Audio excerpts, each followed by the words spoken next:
Hello friends, हम इस movie में देखते हैं एक लड़की को जो पेपर कागज़ के फूल बेच रही होती है और उसका कोई फूल नहीं रहता। और हम देखते हैं कि एक लड़की उसके फूलों को मैजिक कर देती है और उसमें खुशबू भी डाल देती है। और तभी हम देखते हैं इस मूवी में कि एक जंगल होता है जहाँ पे एक लड़की रहती है। वो लड़की, उसका नाम लिटिल विच होता है और उसके साथ हम देखते हैं कि एक और आदमी रहता है जिसका नाम होता है क्रॉ, जो क्रॉ होता है यानी कि कौआ। और हम देखते हैं कि वो लिटिल विच एक कुछ मैजिक कर रही होती है और उसे पढ़ रही होती है। इस कहानी में हम देखते हैं कि इस एक जंगल होता है जहाँ पे वो दोनों मिलके रहते हैं, एक क्रॉ और वो लड़की जिसका नाम लिटिल विच होता है। वहाँ उनका एक सुंदर सा प्यारा सा एक घर होता है जिसमें वो दोनों रह रहे होते हैं। जो क्रॉ होता है वो लिटिल विच को अच्छी अच्छी बातें बताता है और सब कुछ अच्छा करना बताता है, सही गलत का मतलब बताता है और उसे अच्छे चीज़ें सिखाता है। उस जंगल में वो दोनों एक दूसरे के साथ रहते थे। तभी हम देखते हैं कि उस जंगल में एक दो बच्चे आ जाते हैं जिसका नाम, लड़के का नाम होता है थॉमस। थॉमस की बहन पूछती है कि क्या तुमने विच देखा है? तो वो कहता है नहीं। वो दोनों को पता होता है कि जंगल में एक दूर में एक जगह होता है जहाँ पे सारी एंजल्स का पार्टी होता है, एनुअल पार्टी। तभी हम देखते हैं कि लिटिल विच उस पार्टी में जा रही होती है। वो अपनी ब्रूम, अपने झाड़ू पे बैठ के उस एनुअल पार्टी में जाती है। उसे लगता है कि उसे कोई नहीं देख रहा है, पर वहाँ पे वो जैसे ही पहुँचती है उसे छुप छुप कर देखती है। वहाँ पे एक और दूसरी चुड़ैल आके उसे देख लेती है जिसका नाम रुम्पम बेल होता है, बड़ी नाक वाली। और फिर हम देखते हैं कि वहाँ पे आग के इर्द गिर्द सभी चुड़ैल विचेस नाच रही होती है जिनकी उम्र 500 साल होते हैं। हालांकि कहानी में ये बताया जाता है कि छोटी विच को वहाँ जाना मना होता है, फिर भी लिटिल विच वहाँ पे जाके पहुँच जाती है। दूसरी विचेस उससे काफ़ी बड़ी होती है और वहाँ पे पार्टी कर रही होती है। वहाँ पे उसे इनवाइट भी नहीं किया जाता है और फिर भी वो वहाँ पे पहुँच जाती है। सभी रुम्पम बेल कहती है कि तुम्हें यहाँ आना मना है, तुम अभी बहुत छोटी। वो कहती है कि मैं छोटी नहीं हूँ, मेरी उम्र 127 साल है। तभी वहाँ पे हेड विच आ जाती है और वो कहती है कि तुम्हें यहाँ पे नहीं आना चाहिए था और उसे एक बड़ा सा बुक देती है और कहती है कि इसमें एक जादू की किताब है, तुम्हें ये 1 साल बाद आना है और तुम्हारा टेस्ट होगा, तुम्हें ये सारे स्पेल्स याद करने होंगे। और फिर उसके बाद में रुम्पम बेल कहती है कि उसे यहाँ, लिटिल विच को यहाँ आने की पनिशमेंट मिलनी चाहिए। और फिर वो सब एग्री होते हैं और सब कहते हैं कि उसे उसकी कड़ी पनिशमेंट मिलनी चाहिए। क्या उसे ज़मीन के अंदर गाड़ दिया जाए या फिर उसे मेंढक बना दिया जाए? तभी वो सब कहते हैं कि नहीं, ऐसा नहीं, उसकी जादुई छुरी को आग में जला दिया जाए। तभी रुम्पमल उसकी जादू की छुरी छीन के उसे जला देती है। तब तब लिटिल विच उस किताब को, वो भारी सी किताब को लेकर 3 दिन के सफ़र से बड़ी मुश्किल से वो अपने घर की तरफ बढ़ती है। और हम देखते हैं कि वह भारी सी किताब को लेकर और लिटिल विच अपने घर आ जाती है जहाँ पे क्रॉ उससे पूछता है कि जब तुम्हें पता था कि तुम्हें वहाँ नहीं जाना है तो तुम वहाँ पे क्यों गई? तो वो कहती है कि वहाँ पे बहुत ही मज़ा आ रहा था, सब लोग मिलके वहाँ पे पार्टी कर रहे थे। तो वो कहता है कि तुम अभी छोटी हो। तो वो कहती है कि मैं भी 127 साल की हूँ, मैं भी छोटी नहीं हूँ। तो क्रो कहता है कि तुम्हें ऐसा नहीं करना चाहिए था, तुम्हें। वो कहती है कि ठीक है, मुझे 1 साल बाद इनवाइट किया गया है और मैं उस रुम्पम बेल को एक डरावनी सी चुड़ैल बना के रहूँगी। और फिर दोनों मिलकर खूब खुश होते हैं और खूब मज़े करते हैं। फिर हम देखते हैं कि रुम्पम बेल कुछ मंत्र पढ़ रही, तो वो सारे स्पेल्स को याद करती है धीरे धीरे, पर अभी तो वो ठीक से बोल भी नहीं पाती है। क्रॉ कहता है कोई बात नहीं, तुम्हें मेहनत करनी चाहिए। फिर हम देखते हैं कि जंगल में कुछ औरतें कुछ लकड़ियाँ चुन रही होती है, पर वहाँ हवा ना चलने की वजह से वहाँ पे नीचे ज़मीन पे कोई भी लकड़ी नहीं होती है। तब हम देखते हैं कि लिटिल विच कुछ मैजिक करती है और वो हवा क्रिएट करती है जहाँ पे कुछ छोटी लकड़ियाँ इकट्ठा हो जाती है। और फिर हम देखते हैं कि जंगल का मैनेजर वहाँ पे आके कहता है कि यहाँ से कोई लकड़ियाँ नहीं ली जा सकता है। तब लिटिल विच फिर से उस मैनेजर पर जादू करती है और वो इतना जादू कर देती है कि वो कहता है कि ठीक है, आप ये सब लकड़ियाँ ले जा सकती है। और इस तरीके से हम देखते हैं कि लिटिल विच सभी लोगों का भला करती है और वो इतना जादू कर चुकी होती है कि मैनेजर उसे अपनी पीठ पे ले जाता है और उसे अपने घर भी छोड़ आता है। तब क्रॉ उसे कहता है कि तुम्हें ऐसा नहीं करना चाहिए, तुम तो एक अच्छी विच हो और तुम्हें तो बिल्कुल अपना बदला लेने के लिए तुम्हें उस आदमी को साथ ऊपर बैठ के घर नहीं आना चाहिए, ये गलत है।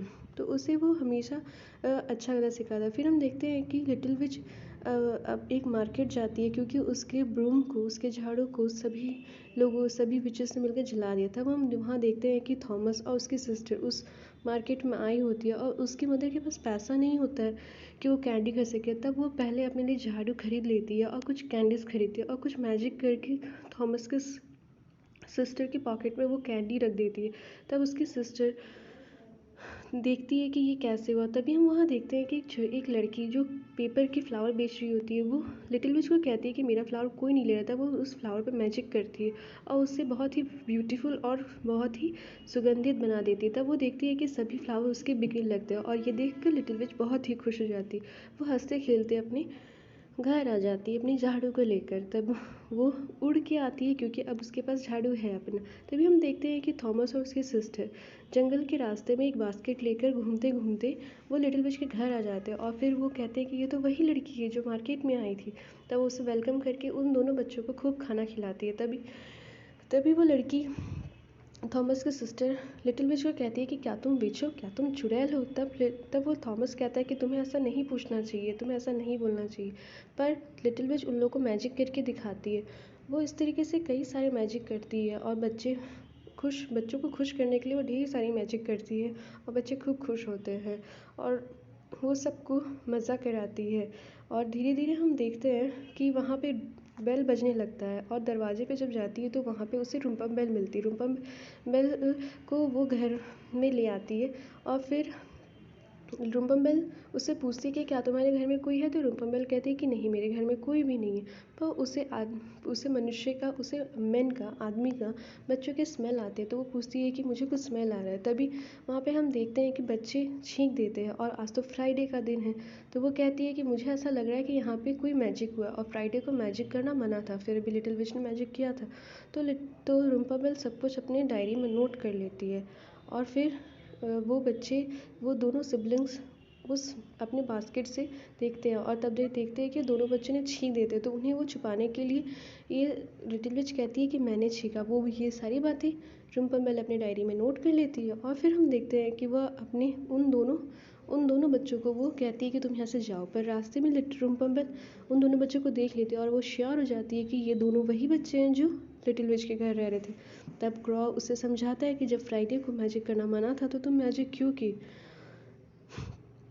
फिर हम देखते हैं कि वो रुम्पम बेल की सारी बातें याद करती है और उसे याद आता है कि मुझे सारे स्पेल्स याद करने हैं और फिर वो सारी किताबों को खोल के वो सारे स्पेल्स, सारे जादुई मैजिक वो याद करने की कोशिश करती है और खूब। तब हम देखते हैं कि ठंडियों का मौसम आ जाता है, क्रॉ को ठंड लगती है इसलिए वो बाहर नहीं जाता और फिर उसके बाद में वो दोनों मिलकर वो सारे जादुई मंत्र याद करते हैं। फिर हम देखते हैं कि वो घूमते घूमते उसी मार्केट में आ जाती है जहाँ पे सारे बच्चे मिलकर खेल रहे होते हैं और खुश होते हैं। वहाँ पे दो बच्चे आके उन बच्चों को परेशान करते हैं। तो रुम्पम बेल फिर से मैजिक करती है और उन दोनों बच्चों को स्टिफ कर देती है। तो वो आगे बढ़ते हैं तो वो गिर जाते हैं और फिर उन्हें देख के सारे बच्चे हंसने लगते हैं। फिर वहाँ पे हम देखते हैं कि एक छोटा बच्चा वो आगे बढ़ते चला जाता है। लिटिल विच ये नोटिस करती है, वो उसके पास जाके पूछती है कि तुम ऐसे क्यों कर रहे हो। तो वो बच्चा कहता है कि मेरे फादर बहुत ही दारू पीते हैं और फिर वो मेरी बात मुझे मारते भी हैं।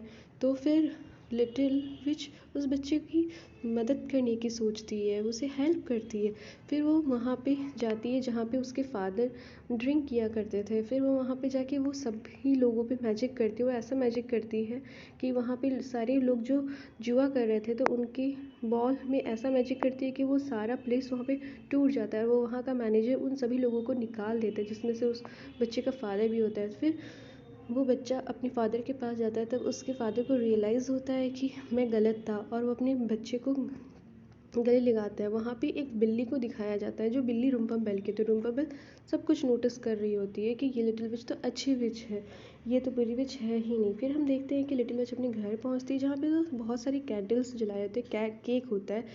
तो ये सारा क्रो ने किया था क्योंकि आज लिटिल विच का बर्थडे होता है। वो आज पूरी 128 साल की हो जाती है। फिर कुछ समय बीत जाता है तो उसके घर के बाहर रुम्पम बेल होती है।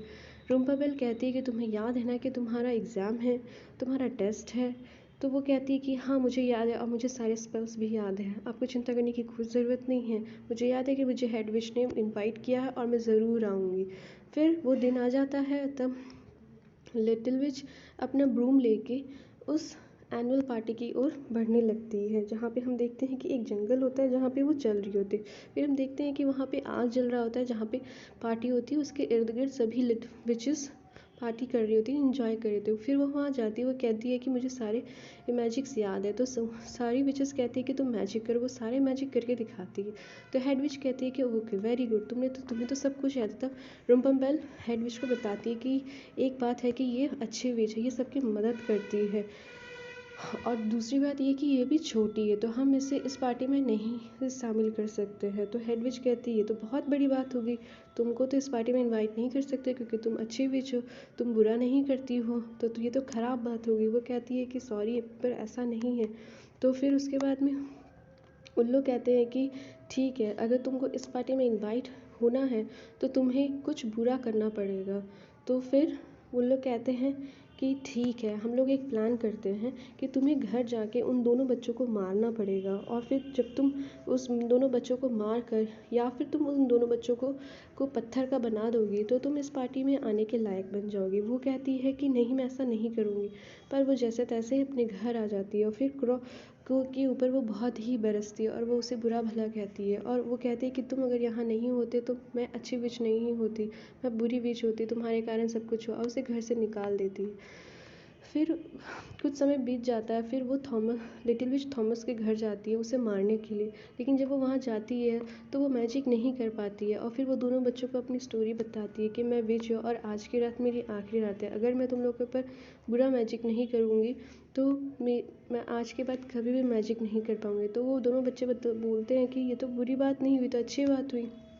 तो फिर वो उन दोनों को प्रोटेक्ट करने के लिए एक सर्कल ड्रॉ कर देती है जिससे कोई दूसरे भी चाह के उन लोगों को मार ना सके। पर बाहर में हम देखते हैं रुम्पम्बेल होती है, और रुम्पम्बेल कहती है कि अगर तुमने नहीं मारा तो मैं मार दूंगी उन बच्चों को।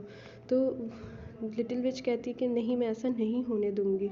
और फिर उसके बाद में वो घर आती है, और फिर वो सोचती है कि मैं सारे विचेस को मार दूंगी और मैं सारे विचेस के ब्रूम्स को जला दूंगी, और वो सोचती है कि किसी भी विचेस को तो स्पेल याद ही नहीं है, मैजिक याद ही नहीं है, मैं सारे मैजिक बुक्स को जला दूंगी। तभी वो माचिस को अपने पॉकेट में रखती है, पर माचिस वहीं गिर जाता है, और फिर वो वहाँ पहुँचती है जहाँ पे एनुअल पार्टी होता है। वो देखती है कि सारी विचेस वहाँ पे होती है, और उसके बाद में वो मैजिक करती है जिससे सारे विचेस के ब्रूम्स यानी कि झाड़ू इकट्ठा हवा में हो जाता है, और सारे मैजिक बुक्स को इकट्ठा कर लेती है, और वो हवा में घूमने लगता है और इकट्ठा हो जाता है। पर जब वो पॉकेट में हाथ डालती है तो वहाँ पे कोई भी माचिस नहीं होता है। तभी वो डर जाती है और दूसरा मैजिक करती है, और वो हेड विच को फ्रॉग बना देती है कि वो कोई बड़ा मैजिक ना कर दे, और सभी लोग हंसने लगते हैं। लेकिन फिर उन्हें रियलाइज़ होता है कि वहाँ पे तो रुम्पम्बेल है ही नहीं, रुम्पम्बेल वहाँ से भाग जाती है। पर हम देखते हैं कि क्रॉ उसकी हेल्प के लिए माचिस लेके उसके पीछे पीछे आता है, और फिर वो डर जाती है और वो एक और मैजिक करती है जिससे सारे विचेस को वो फ्रॉग बना देती है कि कोई उसे एक नुकसान ना पहुंचा सके। पर वहाँ पे रुम्पम्बेल नहीं थी। वो उसका सपना तो पहले से था कि रुम्पम्बेल को वो कुछ बुरा डरावना बनाए, तो वो मैजिक करके रुम्पम्बेल को एक बहुत ही डरावना सा जानवर बना देती है, और फिर वो क्रॉ की हेल्प से माचिस से सारी ब्रूम्स और मैजिक बुक्स को जला देती है। इस तरीके से हम देखते हैं कि क्रॉ और लिटिल विच दोनों मिलकर खूब डांस करते हैं और इन्जॉय करते हैं। और उस एनुअल पार्टी में लिटिल विच बहुत अच्छे से डांस करती है और क्रॉ भी बहुत इन्जॉय करता है। तो हम इस मूवी में ये देखते हैं कि अच्छाई की ही जीत हुई, और क्रॉ और लिटिल विच हैप्पी हैप्पी रहने लगता है, और वो क्रॉ